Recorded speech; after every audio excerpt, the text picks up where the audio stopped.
২ দিন ২ রাতের রাঙামাটি ট্যুরের সবকিছু থাকছে এই ভিডিওতে। রাঙামাটি কিভাবে গেলাম, কি করলাম, কোন জায়গা ভিজিট করলাম, প্রত্যেকটা জায়গার কস্টিং কোথায় ছিল, কোথায় থাকলাম, আর প্রাইস কত ছিল, আর কিভাবে মজা করলাম সবকিছু আপনাদের সাথে আমি আজকে শেয়ার করব। আমাদের ট্যুরটা ইনস্ট্যান্ট ট্যুর ছিল, একদম সাডেন প্ল্যান ছিল। এইজন্য হুট করে আমরা চলে গিয়েছিলাম। এইজন্য খুব একটা প্ল্যানিং আমাদের ছিল না। আমরা এসএলওমে টিকিট কেটেছিলাম। পার পারসন কস্টিং পড়েছিল ৮৭০ টাকা। আর আমরা মোট ছিলাম ৮ জন, ২ জন ছোট মানুষ ছিল, ৬ জন বড় ছিল। এইজন্য ৬টা টিকিট কেটেছিলাম আমরা।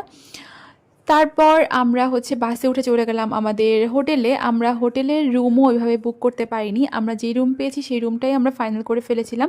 আমরা হোটেল হিল অ্যাম্বাসেডরে রুম বুক করেছিলাম। এখানে আমরা ২টা ডাবল বেডের রুম নিয়েছি। আমাদের পার রুম কস্ট পড়েছিল ৩,৫০০ টাকা করে। হোটেলের ইন্টেরিয়রটা খুবই সুন্দর করে ডেকোরেটেড ছিল, আর উপরের রুমগুলো আরও বেশি ছিল। আমাদের রুমের সাথে বুফে ব্রেকফাস্ট ও ইনক্লুডেড ছিল। এছাড়া আর কিছু ছিল না। আর রুমটা এই যে এরকমই ছিল, 2টা ডাবল বেডের ছিল, আর এর সাথে কোনো ব্যালকনি ছিল না। আমাদের এটা যেহেতু আমরা উইকেন্ডে চুজ করেছি, এই জন্য আমাদের কস্টিংটা এরকম পড়েছে। আপনারা যদি উইকডেসে বা অফ সিজনে রুম বুক করেন তাহলে কস্টিংটা আরও বেশি কম পড়বে। যাই হোক, রুমের সাথে এরকম একটা কাভার্ড ছিল, সাথে মিনি ফ্রিজ ছিল, যেটাতে আপনারা কানেকশন দিয়ে এর ভিতরে কোনো কিছু রাখতে পারবেন।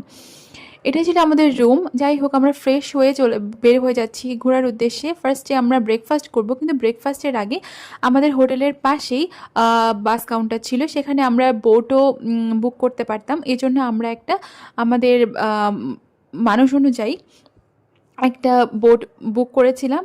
সেটা ছিল, আপনাদের কস্টিং পড়েছিল ৪,০০০ টাকা। এছাড়া আমরা চাইলে ছোট এর থেকে বোটও বুক করতে পারতাম, যেটা আরও বেশি বাজেট ফ্রেন্ডলি হতো। যাই হোক, আমরা পরোটা, ডাল আর চা খেয়ে বের হয়ে পড়লাম। আমরা কস্তুরি কিচেনেই ব্রেকফাস্টটা সেরেছি, যেহেতু এখানের খাবার শুনেছি মোটামুটি ভালোই হয়। এখন আমরা ব্রেকফাস্টটা কমপ্লিট করে আমরা আমাদের বোটে চলে যাচ্ছি। এটা ছিল আমাদের বোট। এই পাশে যে বোটটা দেখতেছেন কর্নারে, এই বোটটা বুক করলে আপনাদের ২,৫০০ টাকা কস্টিং পড়তো, যেটা ৮ থেকে ১০ জনের জন্য পারফেক্ট ছিল। কিন্তু আমাদের যেহেতু টাইম কম ছিল, আমরা অতটা বিবেচনা করেও ডিসিশন নিতে পারিনি। তো আমরা এটা নিয়েছিলাম। এটাও খুবই সুন্দর ছিল, কিন্তু কস্টিংটা ১৫০০ টাকা বেশি পড়ছিল। আমরা বোটে অনেক বেশি ঘুরছি। বোটে প্রায় আধা ঘন্টা, ১ ঘন্টার বেশি আমরা ঘুরে তারপর আমাদের এখানে মানে এগ্রিমেন্ট ছিল আমাদের ৮টা স্পট আমাদের ঘুরিয়ে দেখাবে। এর মধ্যে শুভলং ঝর্ণা ছিল, তারপর আপনাদের ছোট ঝর্ণা ছিল। এছাড়া আরও কিছু স্পট ছিল, যেটা আমি আপনাদের সাথে পরের ভিডিওতে শেয়ার করব। এখানে